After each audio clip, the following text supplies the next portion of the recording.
Welcome. Good evening, everybody, and thank you for joining us. I'm Corrine Salcedo, Chair of Fidalgo Democrats. Welcome to our second Zoom meeting, Coming Out of the Shadows, about Anthony Young and Reverend Terry Kylo's new Cultural Inclusion Coalition. They'll be speaking tonight, and they'll be joined by Representative Deborah Lekanoff, who will talk about cultural inclusion from a state perspective. I'll be introducing the three of them in a few minutes. Our Zoom host is Brad Kleur of Skagit County Democrats Zoom support team. He'll be joined by Jeremy Harrison Smith on support. They'll handle the muting and unmuting, etc. Everyone is muted now to eliminate background noise. Brad will unmute you when it's your time to speak. The meeting will be recorded, and our videographer, Zane Butler, will make a YouTube video of it, and I'll send out a link to the video when I receive it with our Fidalgo Dems news bulletin attached, as usual. Please hold your questions until the end, until the question comment period. For simplicity, we'll just have one method of asking question, which will be raising your hand. I'll explain how you do that when we get there. The format. Anthony and Reverend Terry will tell about how the Cultural Inclusion Coalition came into being, the vision for it, who's on it, and their activity. At a later point, they'll invite Representative Lekanoff to bring in her perspective on inclusion at the state level. Okay, I'll introduce the speakers. I'll introduce all three together. Anthony Young has lived in Anacortes about 11 years. He has an MBA, graduated from Leadership Skagit, and has a consulting business, Young International, and also a line of personal care products. Anthony consulted with all three hospitals in the county and was diversity chair for Skagit Regional Health. He is in his first term on the Anacortes City Council, serving on the Personnel Committee, the Library and Museum Committee, and the Public Works Committee. He and his husband have hosted fundraisers for Representative Larson, Senator Cantwell, and others. The Reverend Terry Kylo lives in Anacortes and is a Lutheran pastor. He serves as director of Paths to Understanding, Bridging Bias and Building Unity. He founded Neighbors in Faith, which counters Islamophobia, and which is a program of Paths to Understanding. Representative Deborah Lekanoff lives in Bow. She served as Governmental Affairs Director for the Swinomish tribal community for over 20 years. In 2018, she was elected as state representative here in the 40th district to replace the retiring Chris Litton. And now she's running for her second term. She serves on the House Capital Budget Committee, the Rural Development, Agriculture, and Natural Resources Committee, and as vice chair of the House Environment and Energy Committee. She also co-chairs the Joint Legislative Task Force on Water Supply. Now I'll turn the meeting over to our speakers. Anthony and Terry will speak first about the Cultural Inclusion Coalition, and then Deborah Lekanoff about inclusion on the state level. Okay, go ahead. Well, Terry, feel free to leap in at any point. You know, this is truly a conversation with friends, and just to sort of bring you up on how we got here, our reasoning for being, and, you know, just about life and love and choosing to fight for it.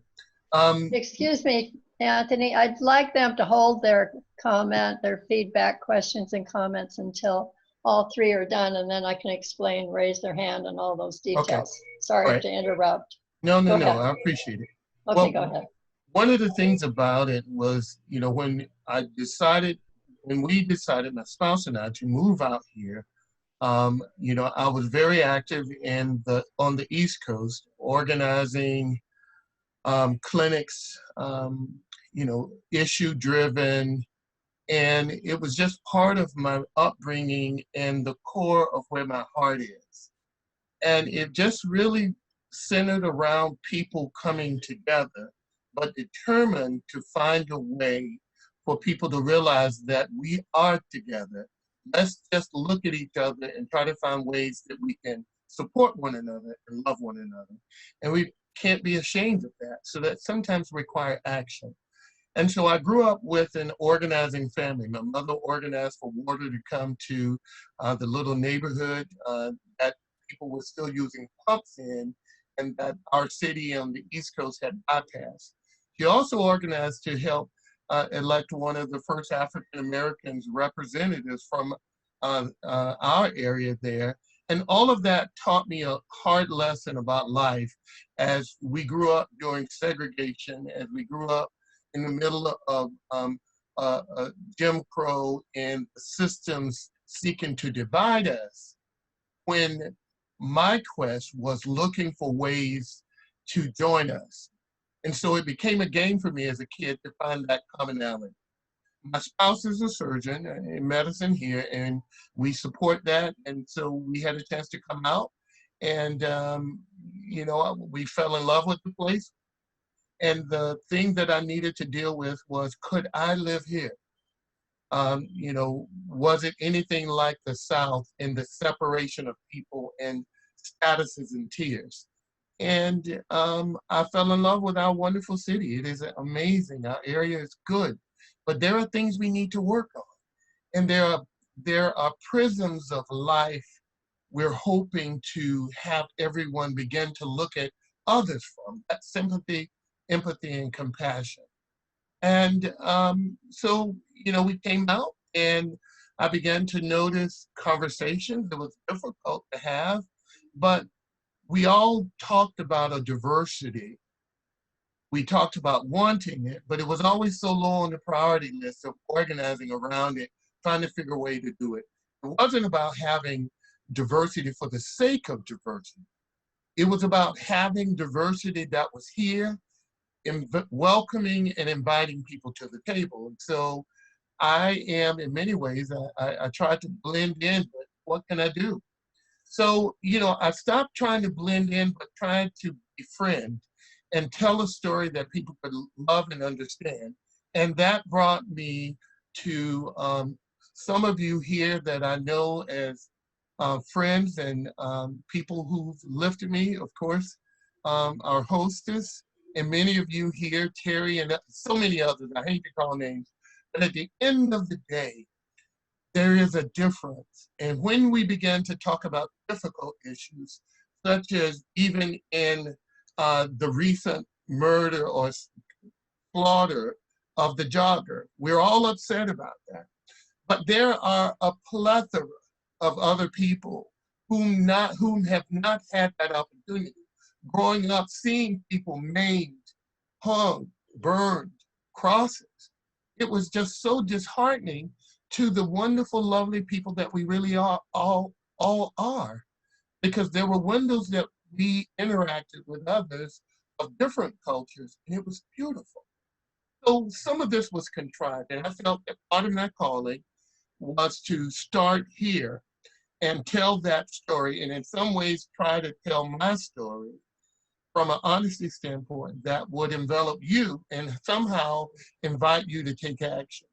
This group came into play out of the genesis of that, realizing that we have wonderful people who have fought during the Underground Railroad, who risked everything that were Caucasian and of Native and of all SKUs to tell those stories of the founders of the NAACP were 3 or 2 white people who believed enough to fight and to organize and put their money.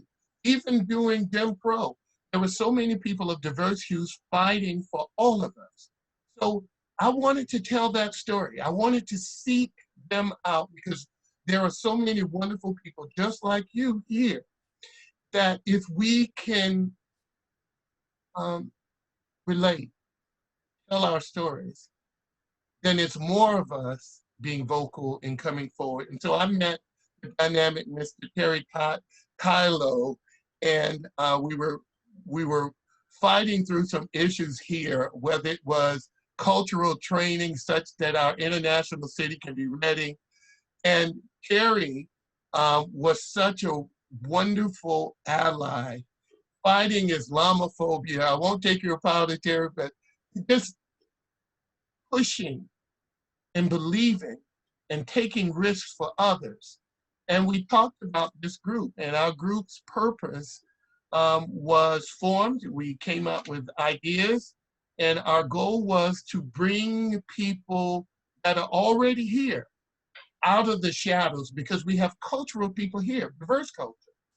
And they have been willing participants doing extraordinary things in our town, but they're always in the shadows and you never really saw them. So what we wanted to do was to bring them forward, have them tell their story, and also as a group that could support one another and not feel isolated and alone, and begin to address some of the issues within our community.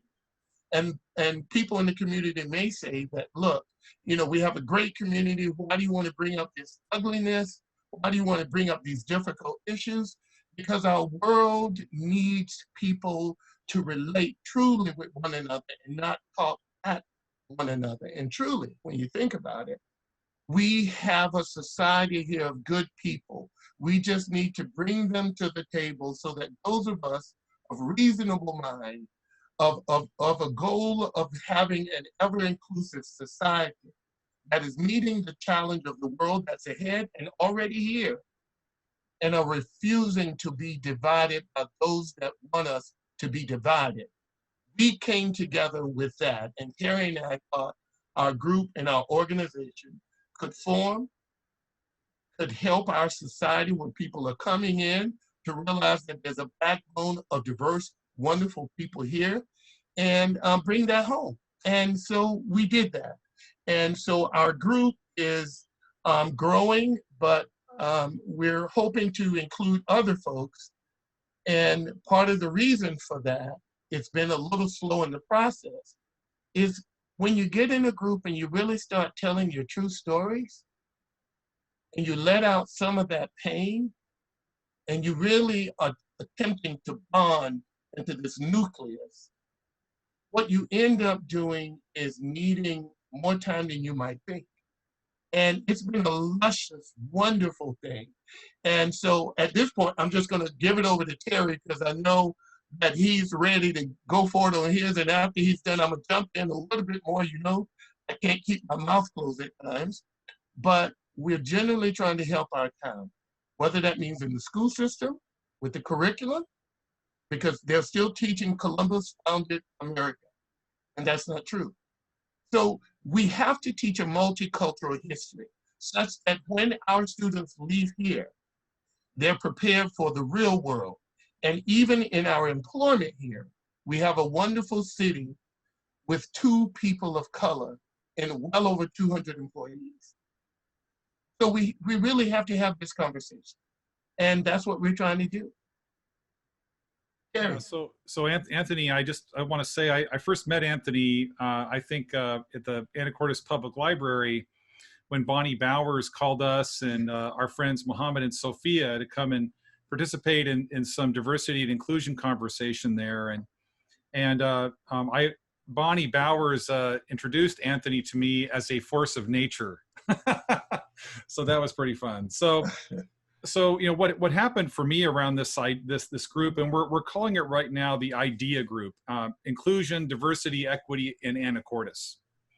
So I was up at Holden Village, a retreat center, working on an interfaith week up there, which my organization's been participating in and leading for a number of years. And I got a text message about 9:45 at night, and the internet up there is terrible. So all I could do was get a text message once in a while, and it was that there was a noose that had been hung at Camp Santee on a madrona tree, and that the noose was functional, like it was designed, made to be used. And so I'm up there having this like very, very profound, like wonderful week, and I was supposed to do a presentation the next day, and I knew I couldn't stay. And so I left early. I left a day early and came back because I knew Anthony, I knew Muhammad and Sophia, and I knew others that would be hurting a lot because of the message and the threat implied by a symbol, not just a symbol, but a symbol of a reality in which 50,000 human beings, their families and their communities were terrorized. 50,000 people were killed, were murdered by nooses. And so this was not some little stunt that somebody pulled for some social media blitz on Anacortes. You're an Anacortes wins Facebook site. So I came back early and talked with Anthony and with some other folk, and then went to the city council that night. And the responses on the city council there were numerous responses, and many of them were wonderful. But there was kind of a sense, as I was in the room, that this was kind of Anthony's problem. And so I walked in with my collar and my suit on, because I figure if my white male cisgender Lutheran pastor privilege is good for anything, it's creating space for people of color and people of other cultures to be heard. That's mostly what I've done with countering Islamophobia across the state, is to create space for the voices that need to be heard. And so I stood up and tried to help people understand that this isn't just some little stunt, just something that somebody did, that there are people who are citizens in our town, people in our town who are going to feel, because they know the history, that this threat is intended toward them. And I challenged the city leaders to not be silent about it. And so that sort of began a process of working with the city. And then as we were doing that work of working on a resolution, which ended up being Resolution 2060, we had lots of good support from a lot of the council members working on that. I threw out some first drafts. They began to rewrite and work with some of that, because that's kind of their job, not mine. And they came up with, I think, a really good resolution. And in the middle of that process, lots of people started showing up. And Anthony really is good at gathering folk together, and so the idea was kind of birthed real quick there. Could we begin to form a work group in Anacortes to work on these issues? And as Anthony said, like, a lot of it has been us getting to know each other and to trust each other, but for people to be able to express the very real pain that they experience on a frequent basis in our beloved city of Anacortes, as they experience intrapersonal racism that they kind of have about themselves or others inside themselves, interpersonal racism, which is what often racism gets reduced to. We usually reduce racism to interpersonal nastiness. We just want people to be more nice. But racism also includes institutional racism. Absolutely. So some of our friends had gone to bank to get a loan, and as soon as they walked in and they could see they were people of color, they were told that they were not going to be able to apply for a loan. And then, of course, all of those institutional racisms get built up into larger systems and structures and stories, which we know as structural racism. And so it's been a really great journey for all of us. But I would say that what I've learned in my last couple of years of working to counter anti-Muslim bigotry is that my own personal story is more complicated than I was told. 500 years ago, Isabella and Ferdinand and other monarchs in Portugal were given the permission by a Pope Nicholas, to conquer, subdue, enslave Muslims and Jews and other enemies of Christ, they called it. Well, my family on my mother's side were Muslims in Spain. My family's name is Morash because we were Moors. And my family was turned into refugees by Isabella and Ferdinand and by a young man named Christopher Columbus. So then I grew up in Eastern Washington State My family had owned a farm that had been given to them through the doctrine of discovery, through the Homestead Act, through an act of genocide and supremacist white Christian supremacist racism and policy. And so my family not only were the victims of Christian white supremacy 500 years ago, we were now the beneficiaries of Christian white supremacy. And so what I began to learn is that that all of it's my problem. To engage in working to counteract Christian white supremacy, and to along the way recognize my fellow human beings and my neighbors, and that work is up to all of us. Absolutely. So we have moved slowly, but we're beginning to think, as Anthony has said, about 3 key areas, about the curriculum in the school district, as well as some of the staffing issues, the kind of the staffing around the hospital. Is there a diverse enough staff at the hospital, and then also in the city as well? And we haven't yet determined all of our, how we're going to move strategically. And all that yet. We're kind of building our base and building our trust. Eric, can I add one thing in? Yeah, please. One of the reasons for our look is that, quite honestly, we have a wonderful school system, but the challenge is, the question is, are we preparing our kids for the world beyond the mathematics, science, but the faces of the world? That's the real question. And so in many instances, that also creates an opportunity. And it's just a great way of having a multi-ethnic, multicultural committee to be there to assist in teaching a multi-leveled piece of history, of all of our collective histories that made our country what it is. What we are doing now in some cases is we're still teaching the history of Columbus founding America, but Native American history was here for many years before, and others. But we are not teaching that such that people and the students have a lens and a prism that they can look at the whole world from. And so we think that this will benefit them. And also, when people are coming, whether teachers are coming here and people are coming, sometimes you only have 24 hours to make a decision if you want to live here. So we want to be able to assist that, because if it's a person of color or diverse families, which are everywhere now, seeking to come here, they need to know that they will be welcome, that they will have a nucleus of people that care about them. And so that's part of it. And so when we begin to say that our city is lovely, which it is, it's an international city. We have an international ferry. But we need to also make sure that the people of our city, meaning the staffers, those ambassadors, are ready for different people that may come. They may come in a burqa, they may come in all kinds of stratuses of sexuality, fashion, ageism, sizes. And so we want to be a part of that. And we want to help that process come forward.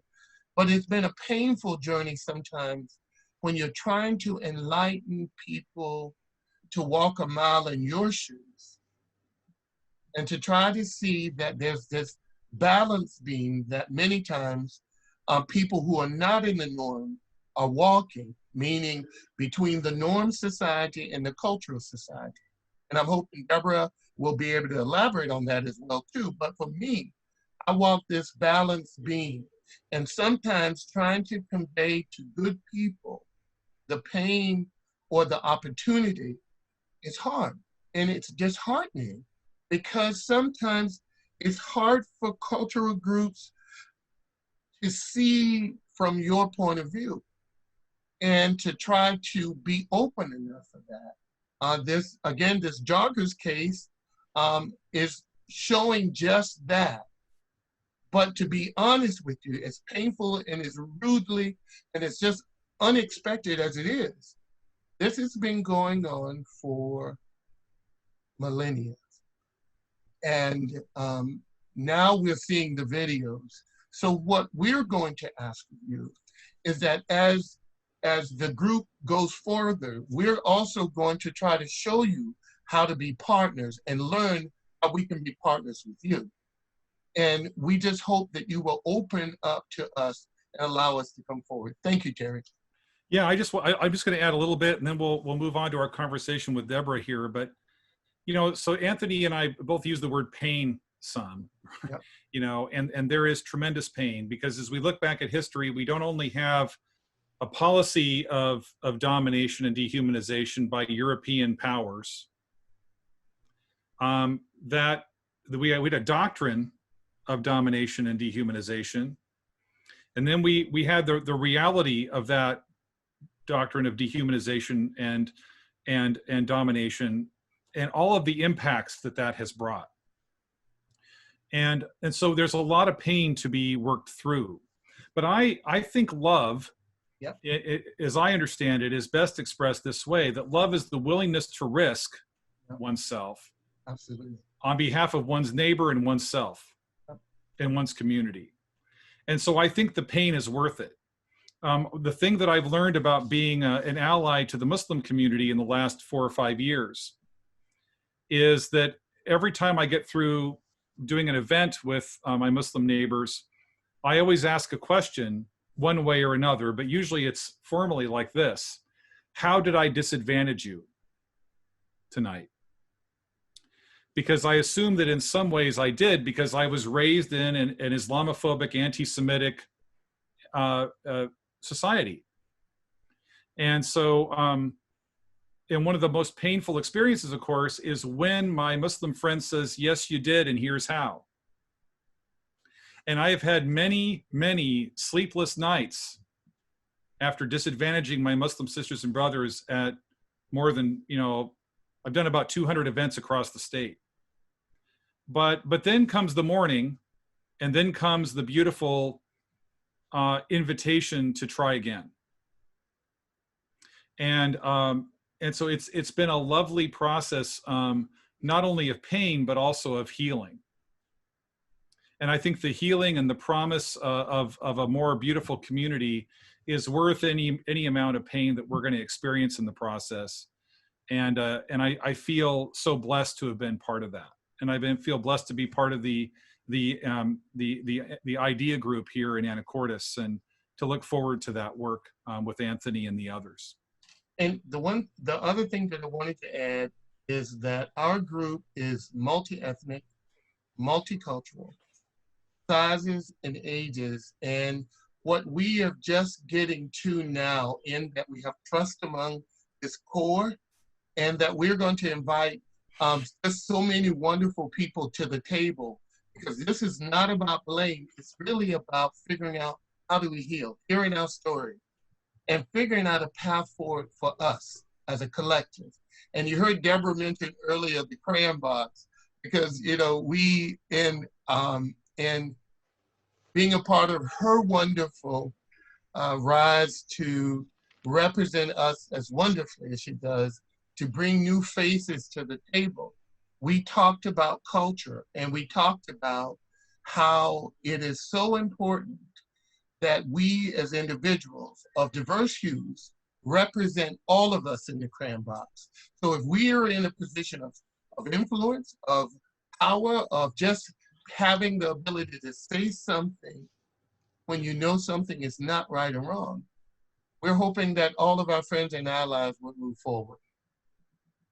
I want to, so Deborah, I don't think I've ever met you personally before, but I want you to know that tonight I do a webinar every Tuesday night. I did one earlier with Paul Benz and Elise DeGour from the Faith Action Network.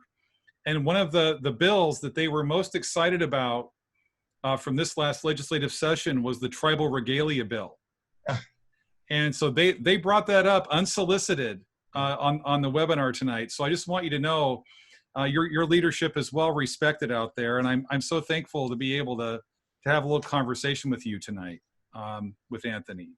So I'm going to do this quick introduction to Deborah. So Deborah, you get ready, okay?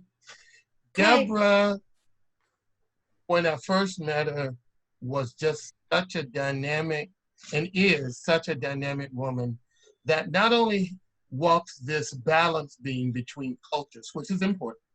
She gets ethnicity as a woman of color, but she also gets the structural bounds and opportunity allowed in the main gut of how decisions and where they're made. And sometimes you have to walk both. I just thought that she did it energetically. She's tried to represent every single one of us. She made sure issues were on the table that represented all of us from young to old to in the stratus of the crayon box. She has really worked hard, and I'm grateful for her because not only is she taking all of these experiences down to Olympia, she's helping to transform our world into what we know we all want as a collective. And I'm proud of her, and I'm proud to call her my friend. I'm proud to call her a legislator that I know that gets it. Thank you, Deborah. So it's on to you now. Tell your story. Thank you so much. I'm so happy to be here. It's nice to see you all again. Brad, thank you for making our world spin. And I want to do something appropriate first. There's a woman who really, when I just didn't think I could move forward anymore, and I was tired, and I was going through a campaign last year, I didn't know what to do. And this woman built a wall around me, and she wrapped her arms around me all the time and made sure I felt loved, I cared for, I mattered, and I was worthy enough to serve in the Washington State Legislature. And that was Lona. Without Lona taking care of me, she loved me no matter what. And she hugged me. She was the one who called me late at night and said, "You've got this, you can do it. Don't forget who you are and where you come from." So I want to give all my love to her tonight. Whole bunch of love to you, my friend, and I love you so much. You know, I want to give you guys a little bit of sense of hope. When I came down into the state legislature, I was coming into a world that 10 years ago was predominantly white male men. It was men of one gender, one color, one hair color, and sometimes they had no hair. You know, I have to make you guys laugh a little bit. But Washington State in the past 10 years has created this diversity of people of color, of all genders. And there's no judgment to whoever you love. When I sit on the middle of the floor, I literally sit in the middle of the floor in the people's house, and I look around me, and there are people of all colors, of all nationalities, like the color box that Anthony was telling us about. And there are people of all genders, and people don't care who you love. Washington State voters, with the work of the PCOs, with the work of the people who go knock on doors, Washington State stood up and said, you know what? We are Washington State.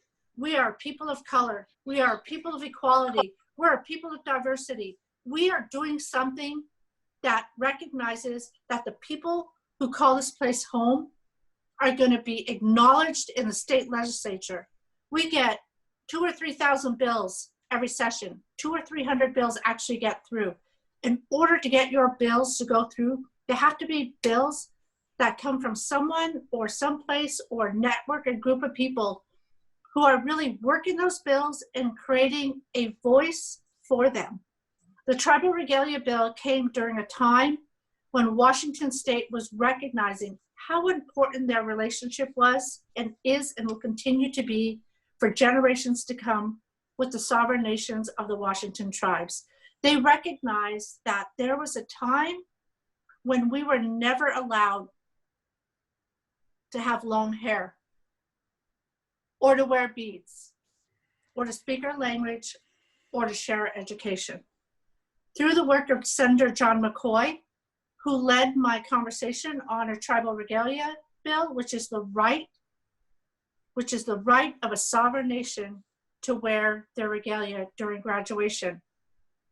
When John McCoy, a few years back, passed a piece of legislation called the Sovereignty Curriculum, he did it because not to create a forceful approach, but having served almost 12 years in the state legislature, he felt that it was so important for us as tribes and as the Washington state to recognize the sovereignty and to honor who the first Americans were, where their lands, their bloodlines, their features, their hair color are rooted deeper than any other human being in Washington state.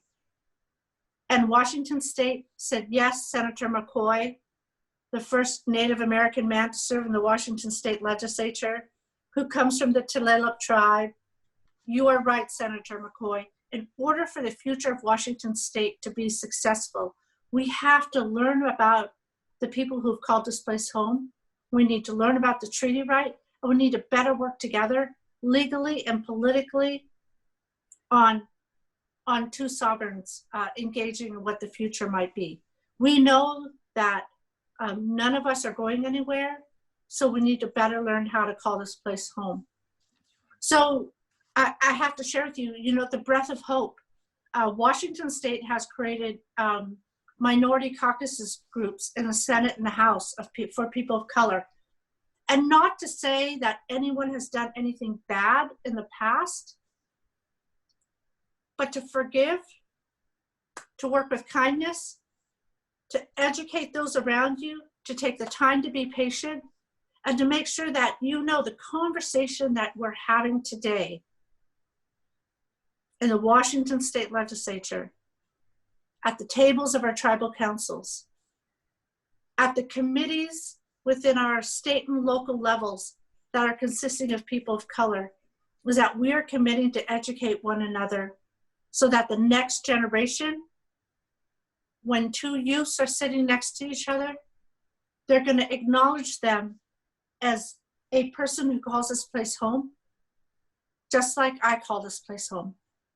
And what we're doing in Anacortes by bringing awareness to the conversation, such as Anthony and Terry are tonight, looking at how we could be better citizens to one another, how we can be better neighbors to one another.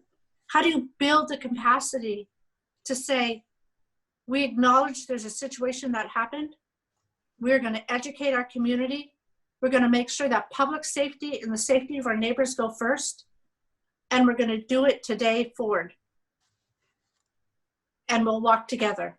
I think that's what I'm so excited about coming into this next upcoming elective season, is what we're doing at the local level is so valuable to what happens when people like me get to the floor down at the state legislature.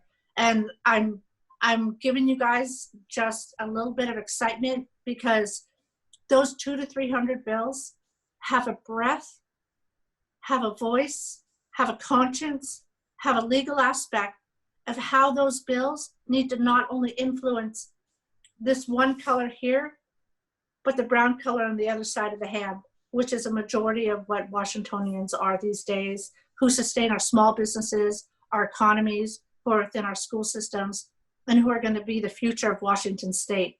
So I'll pause there because I know we have some really nice discussions to have together this evening, but I hope that lets you guys know things are changing in Washington state, and the work that you're doing in Anacortes is just only enhancing what we can do from the state down to the local level, and from the local level up to the state level. So thank you, Anthony and Terry, for inviting me tonight.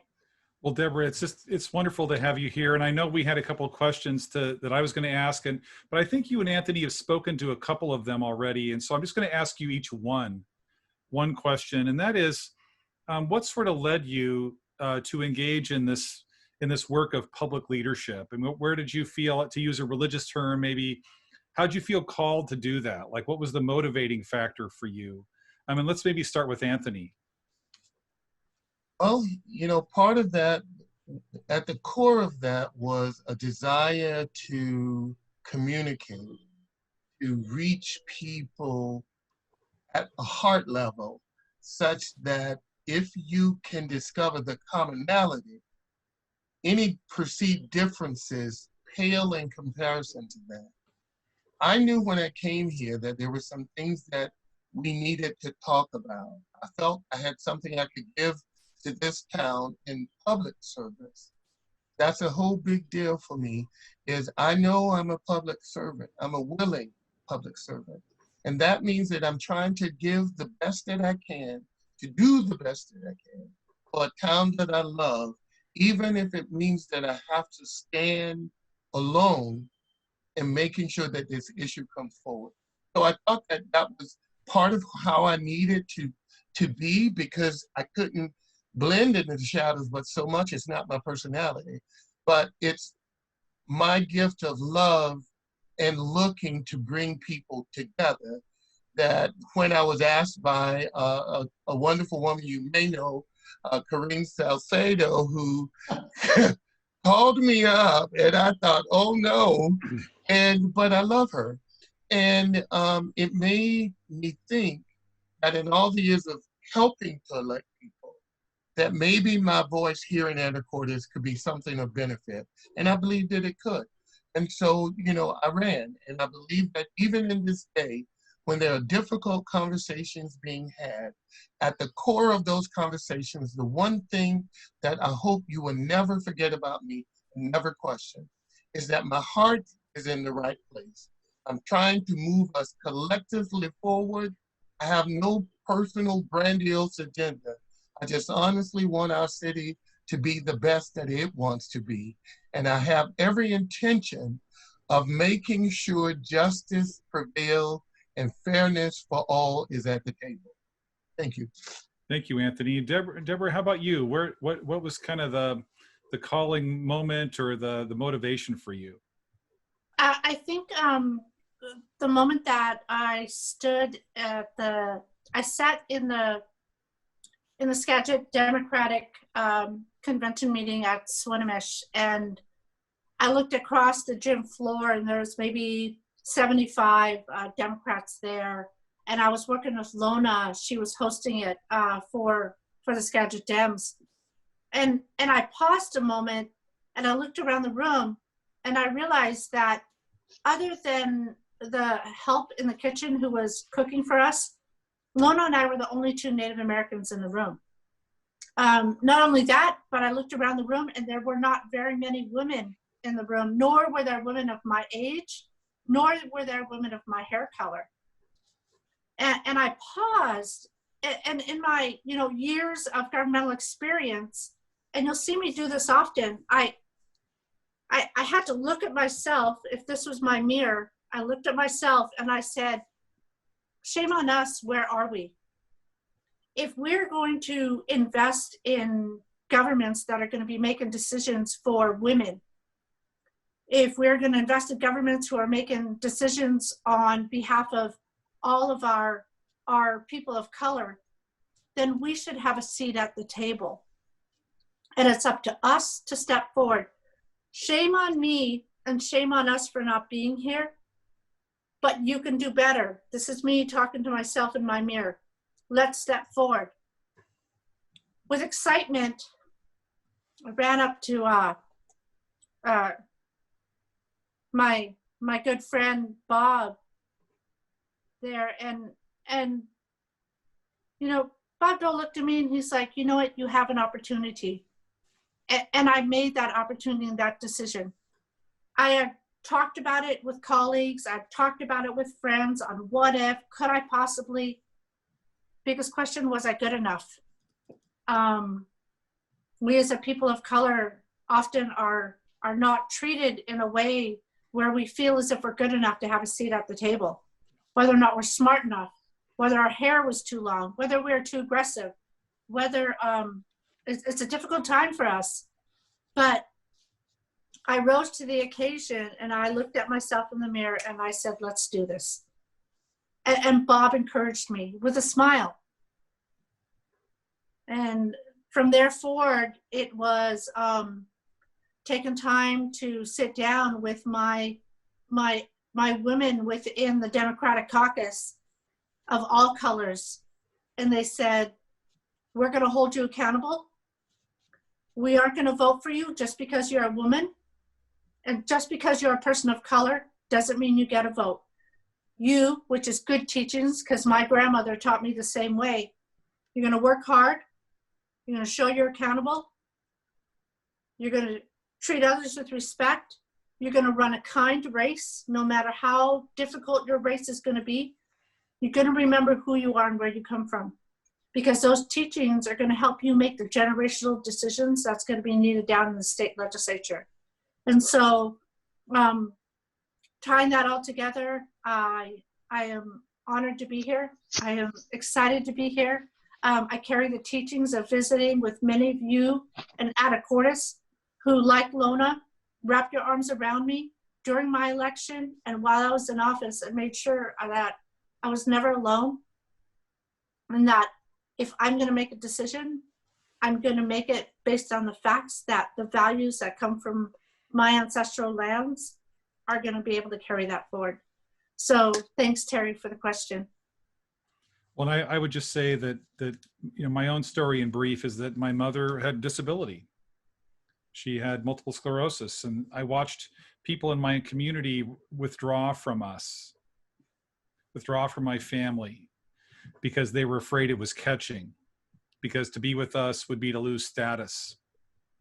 Because my mother not only had a disability, but we had lost a farm. We had gone bankrupt as a family running a small business. And so in their search for status, they withdrew, and that hurt. It's not the same hurt that Deborah has experienced. It's not the same hurt that Anthony has, but it has given me a little bit of pain with which to feel some compassion. And so, I knew when I saw my Muslim sisters and brothers being dehumanized, that Lutherans had a lot to atone for in terms of how we participated in the dehumanization and the murder of 6 million Jews and Roma and GLBTQ and others. And so I felt a very strong calling to act and not just sit back and say, oh, that's terrible, but to actually change my career. And what I've found is I found my own humanity in it, because I have so many more friends from all different cultures and traditions and races. And it's helping me recognize my own humanity. So with that, we'd just like to turn it over to you, Corrine, for any questions people may have.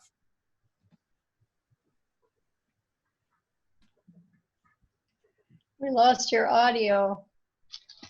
Okay, I think we're ready for questions from the audience now. So let's go to that.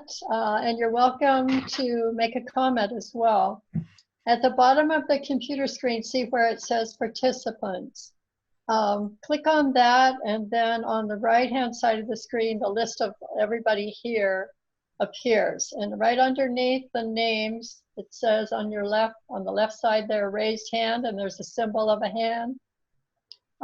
If you have a question or comment to make, click on raise hand, and then your name will go to the top of that list under the host names, and then I'll call on you and say your name if I haven't said your name, and Brad will highlight your picture and then say your question and who it's for, which one, Terry, Deborah, or Anthony.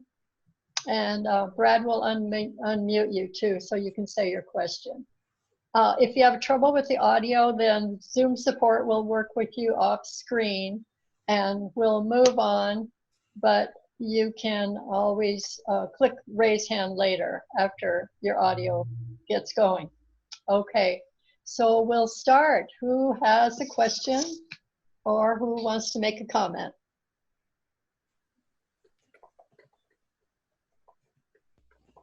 I see Rosemary looks like she's first. Rosemary Stevens. Hi. Hi. Go ahead, Rosemary. Thank you, Corrine.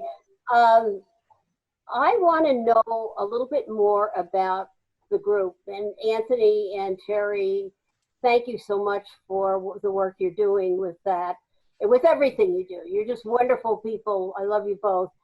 But is this a formal group? Does it meet? Is this something you want people to participate in? Is there anything I can do to help? That's my question. If I could leap in just a second, you know that as one of the people that I value so much, and the sass, or the, as they say, the sage of Rosemary. It is absolutely wonderful, and I value and appreciate that in you and you as a person. The group, initially, we thought that we could have a couple of weeks and, you know, we would have did the norming, storming, and forming. But in each of our groups, it was so much that needed to come out of each of us. Our prism that we view this world from, whether it was just wherever you came from in the crambox of our group, it was powerful. And it really created an opportunity for people to feel that they belong and they had a home, and to sort of untether all of the pain that they felt. And they tried to, and we needed them to know that they had someone that was hearing them, still loved them, and that they could be vulnerable with. And so it's taken a little bit longer, in that there was all of us, every single shade in our group, have pain, including the Caucasians in the group. There's pain, real pain. And we all wanted to understand that. And so we felt our strategy was we would form a core group with full intentions of enveloping and inviting people just like you to the table. But what we wanted to do was bond, such that there was always a core. And as we began to address issues, invite more people to the table, that this core group could reach each of those there and not be overwhelmed by the largeness of the group, but by growing it incrementally and building that bond and safe place and figuring out what we want it to become. So I hope I answered your question. Terry, please add in as you see fit. Yeah, I would just say, you know, we've met generally once a month for dinner, and then we've had an agenda and a whole meeting. And of course, you know, Anthony and I, our thoughts were that we would, you know, start to identify priorities and a mission statement and values and stuff. But really, it was important to listen to the wisdom of the group. And that wisdom was that we needed some time to process the pain we've experienced in various ways, to get to know each other, so that when we do engage in larger public leadership, we're kind of ready. You know, we know some of our working definitions, we've processed some of our pain, and we have some hope that we can work on it, you know, together in the larger community. So we're still, you know, feeling our way through. In some ways, you know, in some ways we're just starting. But when the wisdom of the group, you know, is right, we'll start to engage a broader section of folk and invite people to participate in various ways, and to do some public events in some way, and hold some conversations with some key stakeholders in town. And just like we saw 35 people of color show up when Resolution 2060 happened. That night, it was incredible to see Powerful. Anacortes in that room. It was just so incredible. And Anthony was lucky enough to be up there looking out at it, you know. So what we want is for Anacortes to be able to see itself. And as Deborah said, you know, we're here, and let's learn to live with each other and to build the community that we want to build. And Terry, just as one additional note too to that, you know, for me, sitting on city council, making decisions, sometimes it is difficult because you're not only trying to figure out, well, it's challenging, but you're trying to figure out how do you make sure everybody's at the table, and yet at the same time have that real tough love of bringing forward these issues. And one of the things that I wanted to sort of get you to tweak is the conversation we had with two of our other members, Amy Hong and Kiko McCrack, and with Path to Understanding. And if you would tell them where to find that, I think that would be beneficial.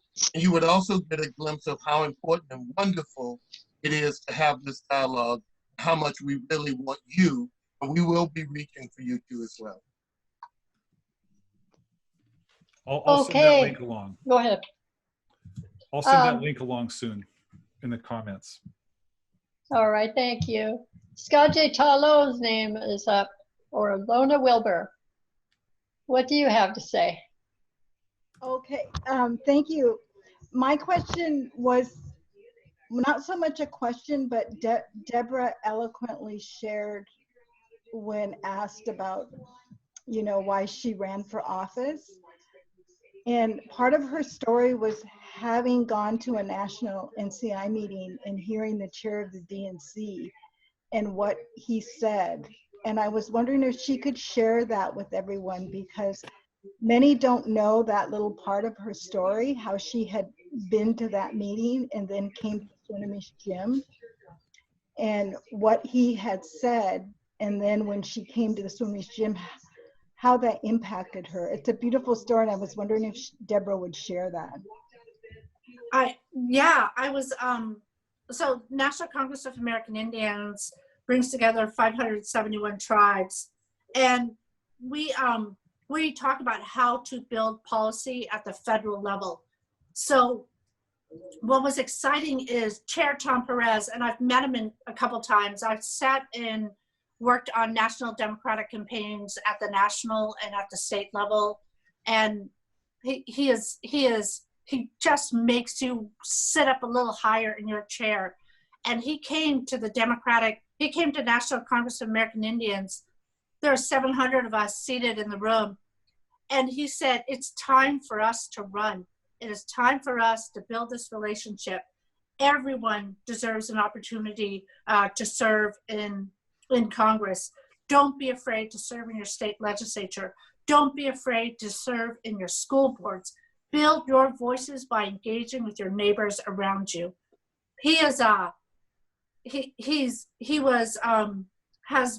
Has taken the time as the Democratic chairman to step back and say, we want to build this relationship with an Indian country, and I'm going to commit my time to it.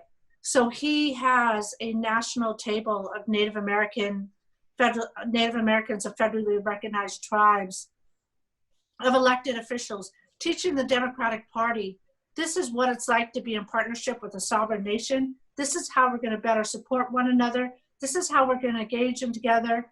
We want to know about you, and you want to know about us, and how we're going to do that collectively together. And not only is his table set at the national level with the Democratic Party, but he also supports Julie Johnson, chair of the Native American Caucus for the Democratic Party, here at the state level. Many of you may not know, Puyallup Tribe here in Washington State is one of the largest contributors to the Democratic Party.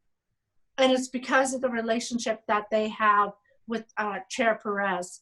So if I can, I'll dig up that video. I recorded it. I was so excited. And it started that ball rolling in my head that I want to do this. I'm excited. I know I can do it. I am unique to the state legislature and when I run for Congress, because there aren't very many of us that have 20 years of governmental experience who knows a budget at the local level, tribal level, state level, and federal level, and nonprofit, who can bring them together. There aren't very many people who know the policies. There's not very many people who can take a local initiative or bill, run it through the state, call the feds, find out how they're going to engage you, do it, consult with the tribes, and bring your organizations with them. And Tom acknowledged that with me and with many of us who are running across the nation. So thank you, Lona. I had, you can tell by my loud voice and my excitement that it really moved me, and he's done a wonderful job.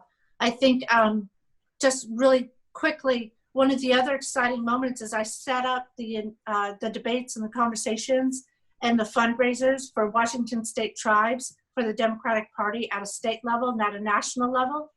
And being able to set up the debate between Rob McKenna and Governor Inslee years ago, and have Billy Frank Jr. facilitate that with 20 chairs. You can imagine how much money goes into the Democratic Party when Frank Chop, then the speaker, would go to every tribal chairman and say, Deborah, how are we going to have that conversation with them? And ask them for 50,000, 100,000, 175,000, 250,000. It's exciting to be part of knowing that I was able to help Governor Inslee in all three of his races and his governor races to get there, and being able to create and engage with him when he calls me on the phone and says, Deborah, I'm meeting with tribal leaders on water. Where do I need to go and what are we trying to accomplish? And to be able to do that within 5 minutes, and he's ready to go, and he walks into a room and he shares what it is we need to be doing to take care of the environment. So I'm quite blessed to have people around me that feel as if I am valuable enough to invest their time in and say, I want to work with you. So thank you, Lona, for reminding me of that. Thanks, Deborah. Okay, Patty Santangelo had her hand up a while. Patty, are you still there? Yeah, I'm here. I have basically two statements or places to do. The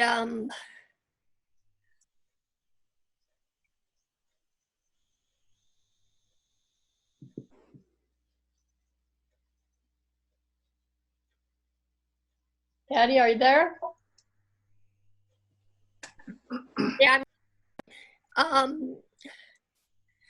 there's a place called implicit.harvard.edu in which you go to, and it's a quiz you can do on your phone, on the computer, and it shows implicit bias just by taking the thing, the very small differences in putting the buttons on there, and it helps you discover if you've got bias or not.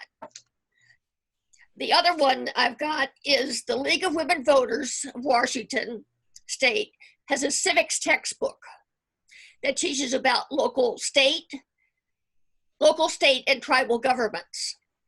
It is on their website, leagueofwomenvoters.org. The book is called The State We Are In, Washington. It's available to read online or to be ordered.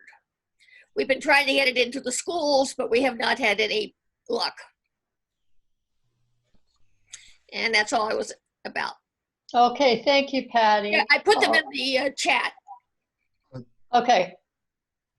Philippe, you had your hand up a while ago. Do you still have a question or comment? Where are you, Philippe? Are you still there? Okay. Philippe. All right. Oh, Can there you he hear is. me? Hi. Okay. There he is. Sorry Yes. about that. Yeah, All right. go ahead. Hi. Well, I have a comment about Anthony. I'm not sure how are you managing to keep your hair so much in check, Anthony? I started to look like a mountain goat. But anyway, I want to thank the group for this really meaningful discussion.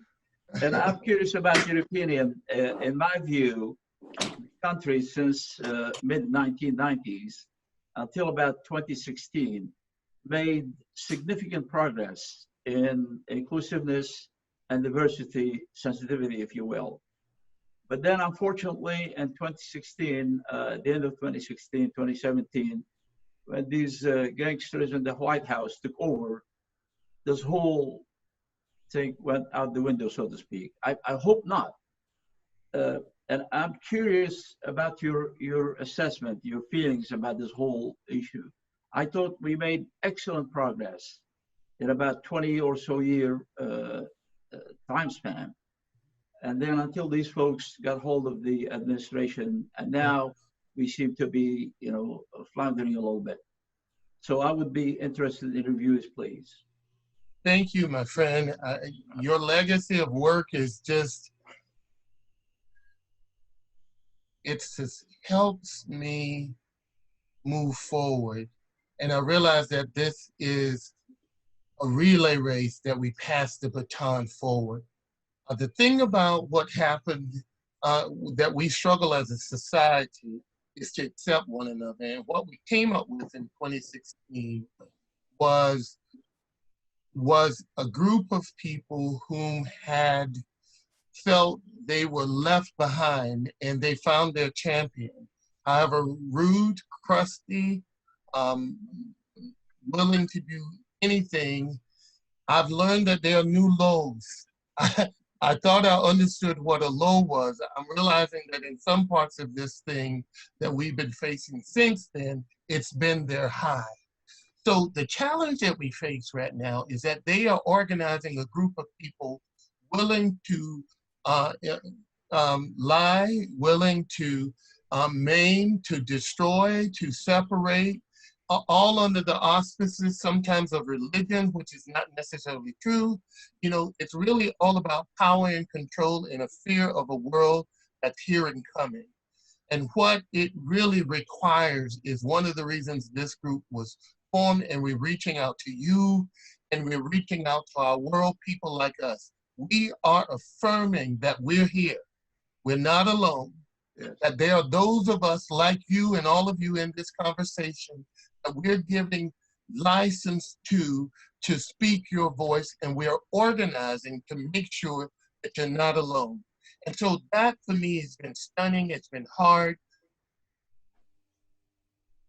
Willing to just sacrifice different people and slaughter them, you know, for the purpose of profits. I know we have to have a balance, but look at what's happening on native land. Look at what's happening within the people of color, or those that are servant workers. Those are in the forefront of this thing. Look at it. And then we talk about the economic engines being selectively placed. This is horrific. However, we are powerful enough, if we are bold enough, just as they are, to speak truth, stand even if we're standing alone. And that's the thing that gives me hope. Every time I have these conversations with you, see your faces, know what you've been through already and what you're giving us, it gives me the energy to keep trying. That's all that I'm saying. Let's not be willing victims. And that's what I know when I look out there with Deborah's, the yous that are out there, you know, those that friends that are in Washington now working to organize, to bring us forward, the pockets of people resisting because we were the guy that was killed and murdered, but look how people risk coming forward. Those that still were willing to vote, even at the risk that they put without masks to go vote with a ballot. And so it gives us hope, but we cannot get there unless we're willing to risk something for the collective, for the village. And so that's how I feel about it. I am energized, I'm angry in a way that I'm using my anger to look for people like you and say, please join me. Do whatever you can, but do something, say something. That's how I feel about it. You know, if I could just add something really quick. So, you know, I left my pastoral career serving churches to counter anti-Muslim bigotry before Trump was elected. I grew up in Eastern Washington State, and I felt that Trump would win. Because we, since 2000, have had 85% of the job losses in manufacturing in this country happen because of mechanization and automation, not because of offshoring. Right. And now as they start to bring on new factories into this country to kind of to shorten up their supply chains, you know, after COVID-19, it's going to be a lot of machines doing that work. And if you look at rural areas, you see the same thing. It takes 3 or 4 people to harvest 10,000 acres. It took my dad, 15 people, 22 mules, and 40 days to harvest 600 when he was a kid. Right. And so you look at rural America, and it is decimated economically. And then they often pick up progressive people speaking in a way that sounds like it's disrespectful of them. And so a thing I use to help us understand this is scarcity, perceived or real, scarcity plus bias, and there's plenty of bias or racism, right, times dehumanization equals violence. So scarcity plus racism or bias times dehumanization equals violence. And Donald Trump is not a genius, but he has one. And that is, his genius is to divide us and to turn our scarcity in a way where we dehumanize each other and we do his work for him. And so it did not start with him. It started with Republicans and Democrats, I'm going to say this, not giving a rip about rural people, about for manufacturing people for decades, that led us, with the implicit bias that folk have and the racism people experience, to lead us to where we are. And it's going to take hard economic work to help us get out of it. Thank you. Let me Thank you, just say Terry. one last thing to that. Mhm. This is also an economic fight and one of morals. It's a fight that we all have in this crayon box for the right to be together, to love one another, to respect one another, to respect those differences. But I'm willing to fight for you. The thing I'm asking you is to fight for me and us. Deborah's going down fighting, Corrine is fighting, Bill, everybody, Rita, you name it, Bob. I shouldn't have get into naming names, but I'm saying all of you here are fighting in your own way. And I'm saying thank you. Thank you. Now, the next person just put his or her initials, so I don't know who it is. It's best if you put your real name so we know who's here. It's DG. So let me call on DG. Hi. Well, I have a long name. That's why I just put my initials. My name is Darling Graciela Villena Mata. So that's the reason for the DG. Oh, okay, now I get it. Yeah, I'm Latina. I used to be a health AIDS educator and HIV went back in the heights of it. And I also was a cross-cultural, intercultural trainer and consultant. I'm a social psychologist that specializes in psychological trauma. So I have some experience, both academic and out in the field. And what I've been noticing is psychological trauma and the fear of the difference, the fear of the other. COVID-19 brings up a lot of fears in people. And as I used to tell my students and also first responders, that anytime there's some type of traumatic event, there's going to be an increase of biases, whether that's classism, sexism, racism, as well as any traumatic triggers that a person may have had in the past. It gets all brought up with the presenting issue. In this case, it's COVID-19. And what I've been noticing along with my colleagues is that the rise of the fear of COVID-19, of not knowing how to be, how to react, what's my identity, everything's changing, and it's the other, it's different. It gets connected with people that are the other, that is different. And if we don't know who they are and we don't know how to be with them, we get scared sometimes instead of being curious. And people that have come from the past where change is seen as a potential abuse. I used to work in the domestic violence field, work with refugees, people that had been the recipients of hate crimes, among other things. And what I've noticed is that if people have had traumatic experiences with changes of any kind, then all these triggers come up, and any type of fears they have, any type of biases come up with it, and then they associate the two. And my question to you is, will you be discussing the correlation of, in this case, COVID-19, this first wave before the second wave hits later on this year, and then the third after that, if it holds true with the coronaviruses, and with the rise of hate crimes and the rise of people being scared of, where do they put their anchor?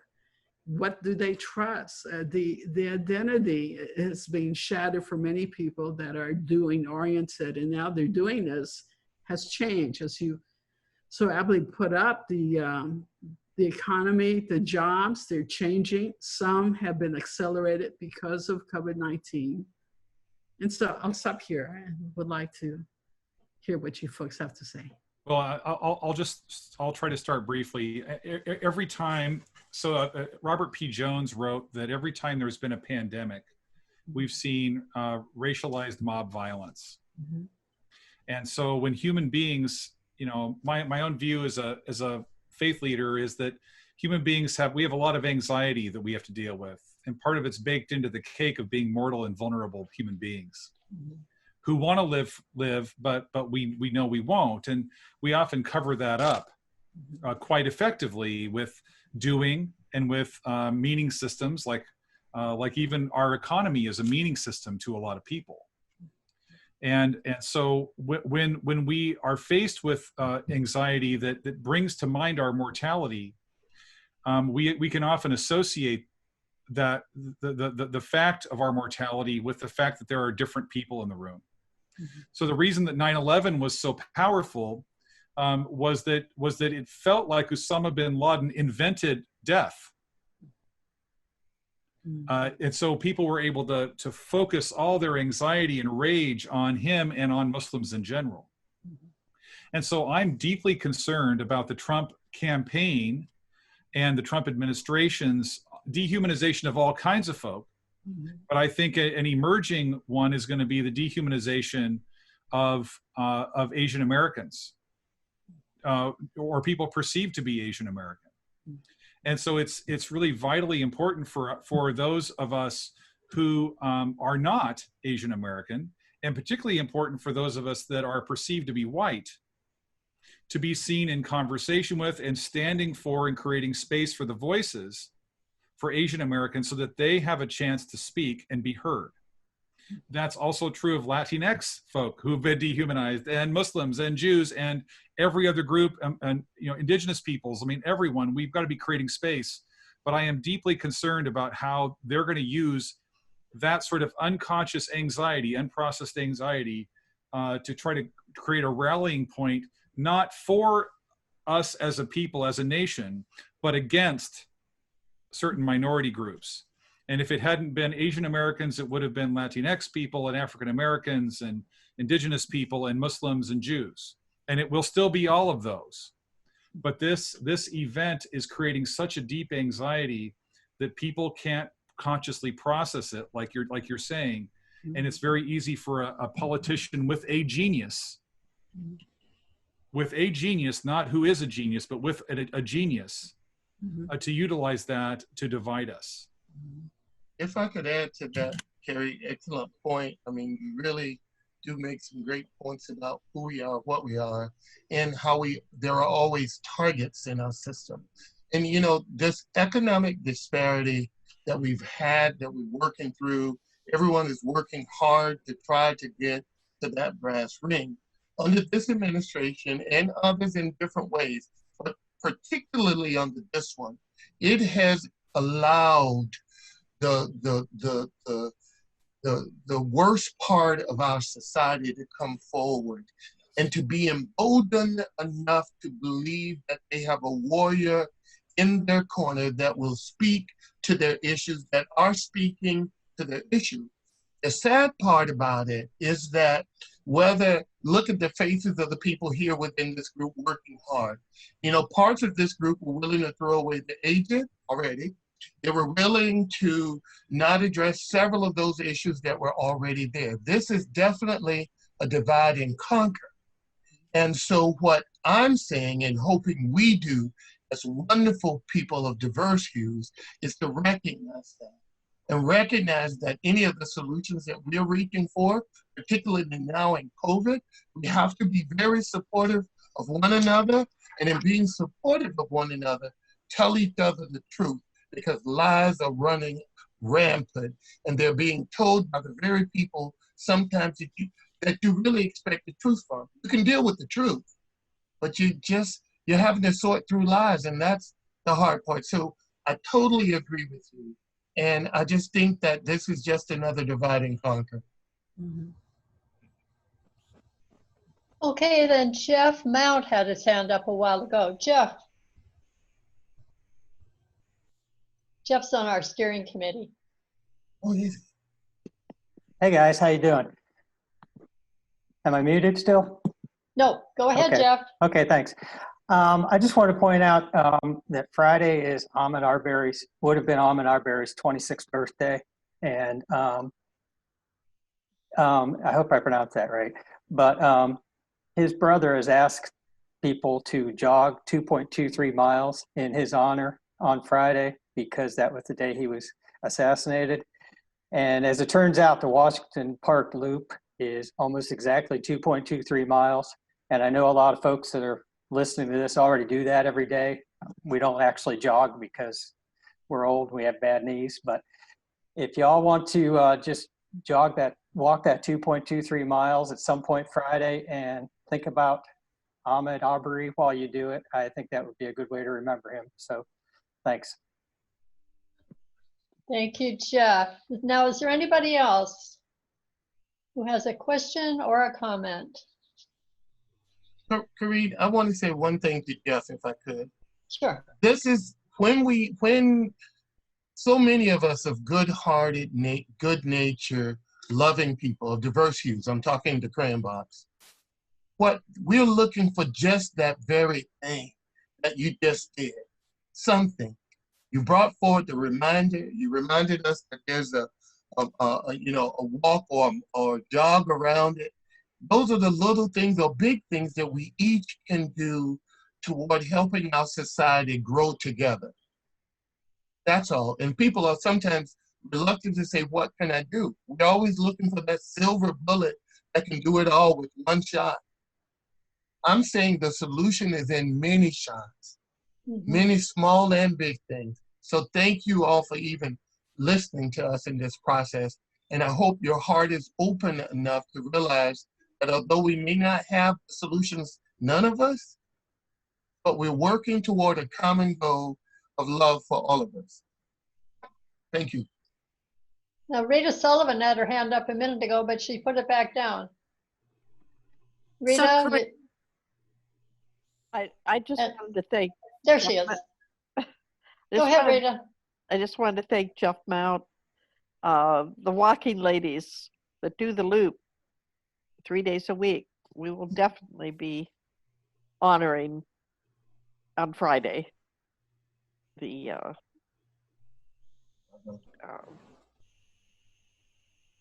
memory. So thanks, Jeff, for reminding us. Okay, Rita, thank you. Now Brad Klur has his hand up. Hi. Couple things. One is, I have an interest in trauma-informed education, and it strikes me that that could be an area that would be good for this group to have on its radar screen relative to reducing particularly trauma that kids experience in Skagit Valley, and maybe I can talk more with you about that at some point. Anthony, have you heard of that as a discipline? And the others? No, there are groups within Skagit County that are working toward a similar goal. And I think that the challenge has been in bringing those groups, and I'm gonna use the little term again, out of the shadows, such that we all are people of like minds, are willing, are knowing about them and trying to figure out how do we sort of incorporate and build upon each other's strengths. So I'm open to learning, and anything you can send me, Brad, talk about, I'm ready. All the flour and things in there, it's homemade from scratch. Yeah, me too. The other thing I just pushed to you on. So Anthony mentioned, and we've all been talking a little bit about the fear that is used to divide us. And I just pushed a video. So I'm an IT professional by trade, and I follow a lot of the underpinnings of how social media works, what the algorithms are, what the thinking is. And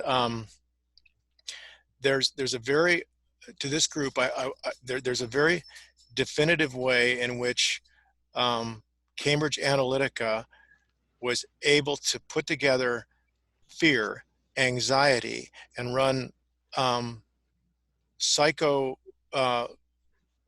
modeling around fear on millions of people. And they used fear and the way they'd adapt their messaging to divide us, to manipulate this election and in fact steal it with big money from foreign powers.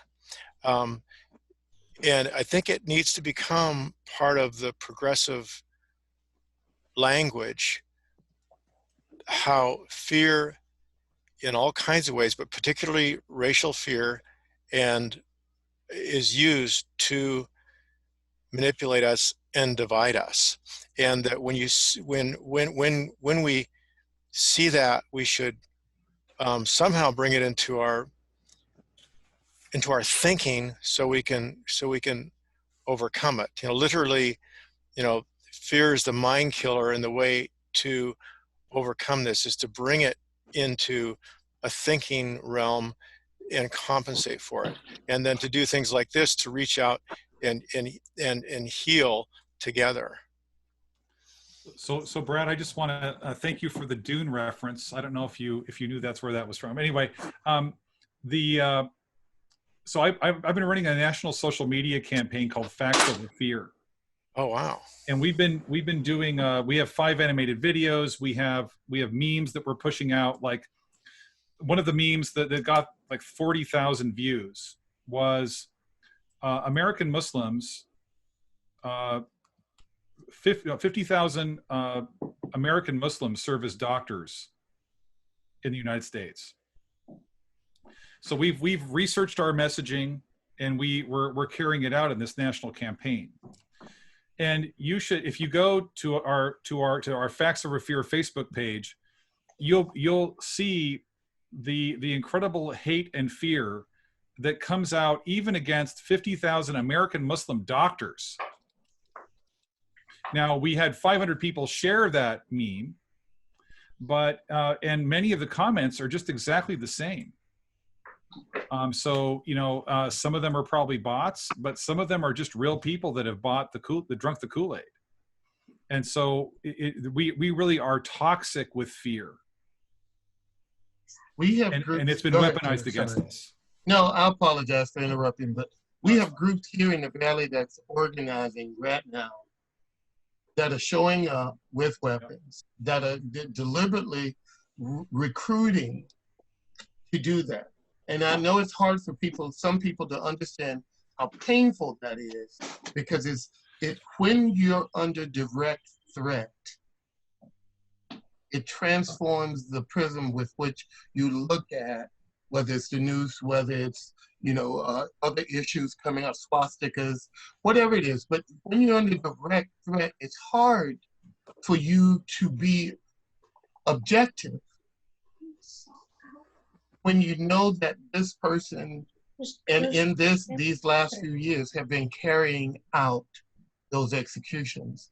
And so our simple goal as an organization, as a group, as individuals, is to recruit wonderful people like all of you to say something, do something, anything, but to be the eyes and the ears and to speak up in communities such that we encourage others like you and us to be bold enough to talk about it and to say no. Thank you. Thank you, Anthony. Deborah, you had your hand up.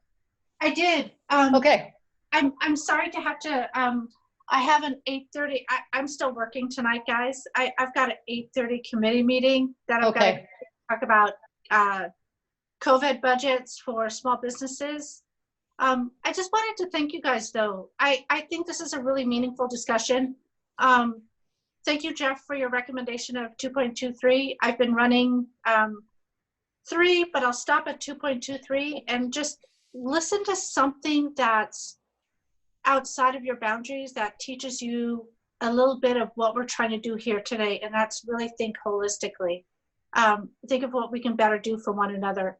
And really, Corinne, I think what you guys are doing tonight by hosting these informative meetings is really it helps our communities build upon each other and support one another. And Brad's conversation on historical trauma, there's a lot of that happening, the different races, but the bottom line is you learn from your past to build your future. And I think Brad's genuine reach out to us to say, let's learn about that together is important.